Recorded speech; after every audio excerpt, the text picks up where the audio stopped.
저희는 경제 이슈로 넘어가겠습니다. 영상 먼저 보고 오겠습니다.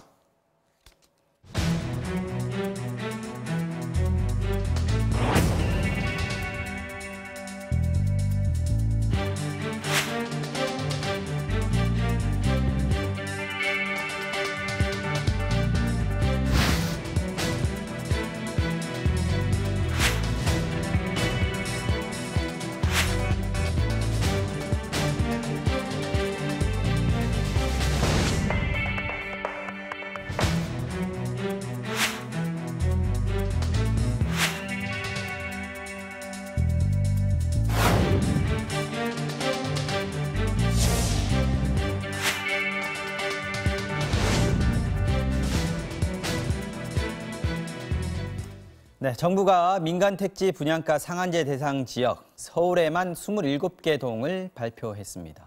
정부로서는 아파트 가격 상승의 주범을 높은 분양가로 보고 내린 처방이겠지만 효과가 있겠느냐 당장 전망이 엇갈리고 있고 동 단위로 이른바 핀셋 지정한 것 역시 오히려 가격이 오를 것을 정부가 찍어준 거 아니냐 또는 옆에 풍선 효과가 일어날 것이다 이런 문제 제기도 있습니다.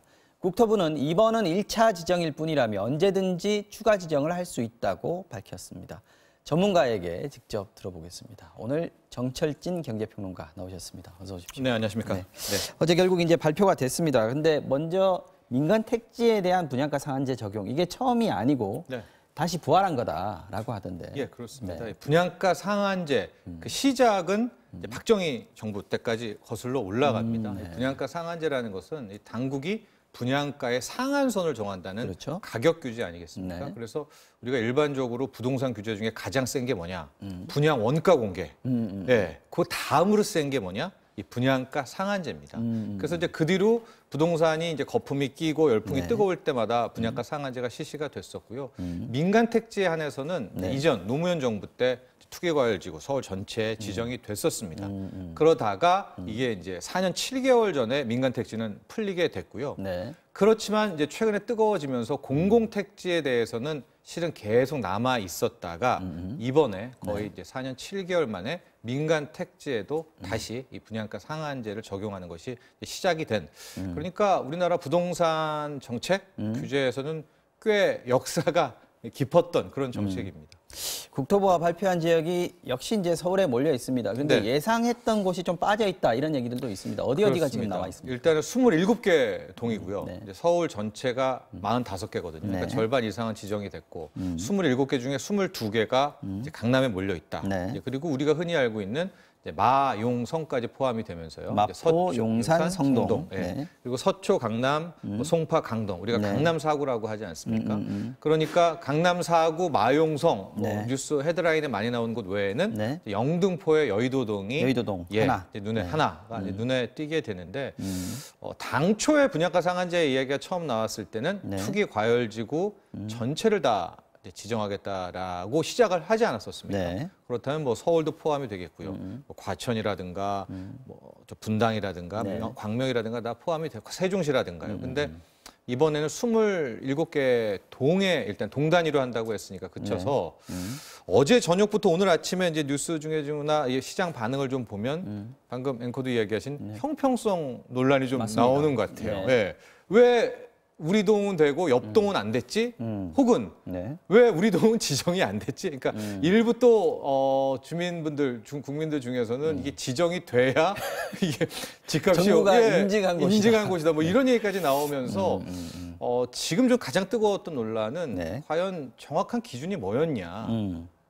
거기에 대한 형평성 논란이 컸던 것 같습니다. 기준 자체가 명확하지 않다라는 비판이군요. 이게 이제 큰 틀에서 분양가 상한제를 민간 택지에 실시한다라고 하지만 네. 맨 마지막으로 주정심이라고 하는 주거정책심의위원회에서 세부적으로 판단을 합니다. 그러니까 네. 큰 틀에서는 뭐 집값 상승률이라든가 분양가 상승률, 청약 경쟁률 뭐 이런 것들로 이제 하지만 마지막에는 그 주정심에서 정성적인 이제 판단을 더한다. 그래서 동 단위로 네. 시나 뭐 군이나 구가 아니라 동 단위로 한다라고 이제 판결이 정책이 나와 있기 때문에 명확하지 않다라고 보기 시작하면 또 왜냐면 정성적인 판단이니까요. 정량 평가만 있는 게 아니고 정성 평가가 있기 때문에 나오는 얘기. 그렇죠. 뭐 지금 당국 설명 중에서는 사업이 빨리 진척이 안 된 곳은 뺐다라고 하는데 가령 뭐 압구정동 같은 경우에나 양천구 목동이나 지금 거의 뭐 진척 상황은 비슷비슷하거든요. 근데 강남구 압구정동은 이번에 포함이 들어갔고. 되고 양천구 목동은 또 빠지고. 목동 빠지고. 이제 거기에 대한 네. 기준 논란 이런 그러네요. 것도 좀 있는 것 같습니다. 풍선 효과 얘기도 나옵니다. 이게 풍선 효과라는 게 한 곳을 누르면 다른 한쪽이 튀어오른다. 네. 이런 거지 않습니까? 근데 이런 얘기는 분양가 상한제 지정이 된 곳은 분양가가 낮춰지겠지만 안 된 옆에 있는 동네에서는 분양가 상한제가 안 되기 때문에 올라갈 것이다, 분양가가. 네. 이런 얘기지 않습니까? 정확한 지적이신데요. 그래서 이제 전문가들 사이에서 좀 나뉩니다. 이거 분양가 상한제를 할 때 투기과열지구 최초의 이야기대로 또 네. 노무현 정부가 했던 대로 전체를 가령 서울은 다 지정해야 되지 않느냐. 그 풍선 효과 때문에. 저도 뭐 그쪽에 포함이 되거든요. 근데 어제 당국의 얘기 들어보면은 이게 처음이 끝이 아니다. 만에 하나 또 움직이면은 그곳을 지정하겠고 네. 가정 말이 많이 나왔던 뭐 과천, 분당, 하남, 광명 이런 것들도 또 이제 하겠다. 지방에 뭐 세종시라든가요, 뭐 대전이라든가요. 근데 이거의 문제는 뭐냐면 이미 풍선 효과가 나오면 들썩일 거 아니에요. 그렇죠. 그럼 뒤따라가서 또 잡는다는 말이잖아요. 여기 또 들썩이면 또 뒤따라가서 잡으면. 그럼 계속해서 모순은 이미 올라가 있는 상태라는 모순이 있지 않습니까? 그렇다면 분양가 상한제라는 이렇게 강력한 규제를 쓸 때는 네. 아예 한번 시장을 확 부동산 집값을 잡으려는 게 있어야 되지 않겠느냐. 네. 그래서 저는 좀 이 대목이 그러니까 핀셋이라는 이름 하에 이렇게 풍선 효과가 좀 야기될 수 있는 부분에 대해서 좀 안타까움이 있습니다. 그러니까 핀셋으로 할 것이 아니라 좀 전면적으로 했어야 한다라는 지적들을 할 수 있다. 네, 부분이고요. 그렇습니다. 뭐 어쨌든 이제 중요한 건 효과 아니겠습니까? 네. 정부가 기대하는 효과는 부동산 가격 안정, 뭐 집값 하락 이런 부분들에 대해서 효과를 기대를 할 텐데 과연 그 효과가 나오겠느냐 하는 겁니다. 지금 분양가가 높은 게 지금 가격 상승의 원인이다라고 얘기를 하는데 네. 우선 상한제를 실시를 하면 분양가는 확실하게 낮아지는지 낮아지면 얼마나 낮아질지 하는 네. 부분인데요. 굉장히 분양가는 낮아질 겁니다. 그러니까 현재 좀 인기 있는 지역 같은 경우에는 네. 이미 이제 이 허그에서 보증 규제라고 해서요. 주택도시 보증에서 네. 협의를 이제 해서 현재 나온 분양가가 필요 이상으로 굉장히 과다하게 높다라고 하면 보증을 안 해줍니다. 그럼 이제 알아서 스스로 뭐 재건축이나 재개발 조합에서 분양가를 낮추는데요.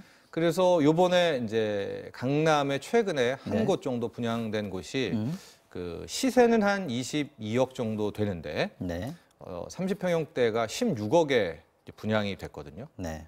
그러니까 뭐 한 경쟁률이 6억 정도. 어마어마했죠. 예. 그게 이제 허그 보증 규제가 22억 대비 한 16억인데 만에 하나 분양가 상한제가 들어간다면 네. 지금 실시되고 있는 이 보증 규제의 통제보다 한 10%는 더 강력합니다. 그러니까 얘기하면 14억 정도에 분양될 것 같아요. 음, 그러면 또 무슨 부작용이 있느냐? 네. 그 22억 시세에 16억에 당첨이 돼도 앉아서 거의 차익이 5, 6억 나오잖아요. 그러네요. 그래서 로또 청약이다 했는데 이제 분양가 상한제로 하면 분양가는 더 떨어지겠거든요. 그러면은 당첨된 분들이 얻을 수 있는 그 차익이 더 크기 때문에 또 이런 로또 청약의 뭐 광품 뭐 이런 것들에 대한 문제점도 야기될 수가 있을 것 같습니다. 근데 이제 그게 일단 지금 분양가는 낮게 시작을 해서 분양가대로 샀는데 네. 결국은 주변에 있는 아파트 시세가 있지 않습니까? 기존에 지어져 있던 아파트들. 네. 예를 들어서 16억에 분양을 받았는데 옆에 아파트는 바로 몇 년 사이 안 나는데 한 22억이다. 네. 라고 했을 경우에 결국은 1, 2년 안에 바로 따라가는 거 아닌가 하는 거죠. 그렇죠. 그러니까 원래 분양가 상한제의 이 핵심 목적은 분양가를 굉장히 낮추면 네. 주변 시세가 이 분양가를 보고 같이 따라간다는 게 이제 정책 목표이긴 한데 현실은 거꾸로 될 가능성도 있는 거죠. 현실에는 지금 유동성이 굉장히 많죠. 또 저금리에 대한 문제들, 또 이 돈들이 갈 데가 현재 뭐 주식 뭐 갈 데가 없지 않습니까? 그래서 지금 좀 우려되는 부분은 낮게 받았던 이 분양가가 바로 주변 시세를 따라서 올라갈까에 대한 우려가 있고 그래서 저는 아예 분양가 상한제의 이 가격 통제를 하려면 진짜 광범위하게 한꺼번에 딱 하는 것이 훨씬 더 효과가 있지 않느냐 뭐 그런 쪽이었었는데 뭐 정부가 계속 발표한다고 했습니다. 일단은요. 네. 예, 그렇기 때문에 후발 또 지역들은 어느 곳이 나오는지는 이제 지켜봐야 될 것 같습니다. 네, 근본적으로 원인의 진단이 바로 됐느냐 하는 전문가들 지적도 좀 있는 것 같습니다. 분양가 상한제로 장기적으로 재정비 사업 추진 속도를 늦추면 공급 부족을 낳고 네. 그렇게 되면은 공급이 낮으면 가격은 올라가는 거니까 결국 집값 안정화보다는 상승 쪽으로 가는 거 아니냐 네. 하는 지적인데요. 이런 그렇죠. 부분들은 어떻게 그래서 봐야 이제 됩니까? 공급 문제를 풀어야 된다는 얘기가 많이 나오고 이제 이 얘기를 하면 정부는 신도시, 3기 신도시 또 준비돼 있다라고 네. 하는데 그럴 때 또 반론은 뭐냐? 지금 2기 신도시도 넘쳐나는데 그렇게 2기 신도시 분들 뭐 인프라, 교통 인프라, 뭐 학교 인프라라고 했는데 아직도 2기 신도시 중에 인프라가 안 깔린 곳들이 있고 지금 인기 있는 지역은 정말 그야말로 세계 어디에다 내놔도 편한 교통에 뭐 좋은 학구나 이런 것들이 있다라는 이제 이 문제를 풀어야 되거든요. 그러니까 공급도 좀 진짜 교통부터 풀어준다든가 이런 노력이 병행되고 분양가 상한제가 결합이 돼야 된다라든가 이런 문제가 좀 있었고요. 또 하나가 역시 이제 보유세, 종합부동산세 논란도 피해갈 수가 없을 것 같아요. 그 우리나라는 상대적으로 이 보유세가 낮습니다. OECD보다 낮아요. 근데 그러니까 이거에서 또 무슨 반론이 나오냐면 양도세는 또 굉장히 높아요. 그러니까 거래세는 높고 보유세는 낮고 뭐 다주택자 같은 경우에는 60%를 세금으로 내야 되는 이런 거니까 우리 이제 선진화 정도 되려면 보유세는 뭐 실효세율로도 적어도 1.5% 이상은 집값 대비는 올라야 되는 거거든요. 그러니까 보유세를 일단 강력하게 높인 다음에 이제 1, 2년 사이를 두고 이제 양도세도 곧 낮출 거야. 이런 사인을 좀 주면 다주택자들이 이제 뭐 특히 이제 못 견딜 분들은 이제 서서히 탈출하게 되고 그럼 이제 양도세도 풀어주면서 이분들에게도 기회를 주고 좀 이런 어떤 시나리오들을 많이 재현을 했는데도 불구하고 당초에 이제 꺼내들었던 이제 9.13 대책이었죠. 뭐 많이 높였다고는 이제 당국은 얘기하지만 글쎄요, 많은 국민들은 아직까지도 이 정도의 보유세로는 글쎄 뭐 부동산 잡기는 힘들겠다라는 그런 반응들을 많이 보이고 있습니다. 지금 정부가 얘기하는 거는 추가 지정 가능하다라는 거 아닙니까? 지금 많은 우려들이 나오고 있는 거에 대해서 정부가 그에 대한 보완으로 내놓는 거는 그 대답입니다. 근데 이런 게 지금 대안으로 충분할까 하는 부분들이 이제 계속해서 지적되고 있어요. 그렇죠. 추가 지정하면 또 계속해서 나오는 것만 예고가 되고 그러면 시장에 있는 사람들은 또 뭔가 나오겠지라고 얘기할 수 있는 것이고 그렇죠. 불안정성은 계속 해소되지 않는 거 아닌가. 네. 게다가 이제 어제 부산을 또 조정지역에서 해제하니까 또 부산 부동산에 중개업소에 또 전화가 불통이 나고 그러니까 이게 계속 지금 돈들이 시중에 돈은 너무 많은데 이게 조금만 틈만 보이면 계속 고개를 파고드는 이제 그런 형국이거든요. 그래서 이제 분양가 상한제 그 다음은 어떻게 할 거냐. 여기도 지정하고 저기도 지정하고 이제 그 다음 얘기도 나오고 뭐 김현미 장관도 또 실시하겠다 안 잡힐 경우에는 이제 얘기는 하는데 이제 그렇게 되면은 뭐 남은 카드가 별로 없습니다. 재건축 연한 30년을 뭐 40년으로 늘린다든가 채권 입찰제를 다시 한다든가 아니면 그야말로 마지막에 분양 원가를 공개한다든가까지를 가게 되는데 저는 이렇게 한번 이렇게 밀리기 시작하면은요 계속 밀리거든요. 이제 시장 대 부동산 규제라는 게. 그러니까 처음에 시도했을 때 확 압도하는 이제 그런 것들이 좀 처음 나왔을 때부터가 지금 너무 여론에 밀리는 거 아니냐 하는 지적들도 있습니다. 뭐 유예를 시키는 부분들도 그렇고요.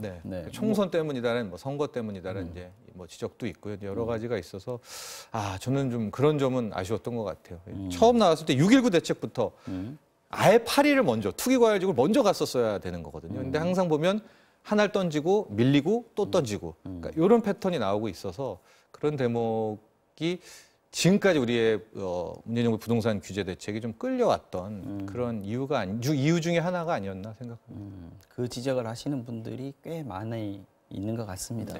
정부가 너무 끌려다니는 거 아니냐, 눈치를 보는 거 아니냐. 일단 정책을 추진했으면 또 밀어붙이는 게 좀 있어야 되는 거 아니냐 이런 지적입니다.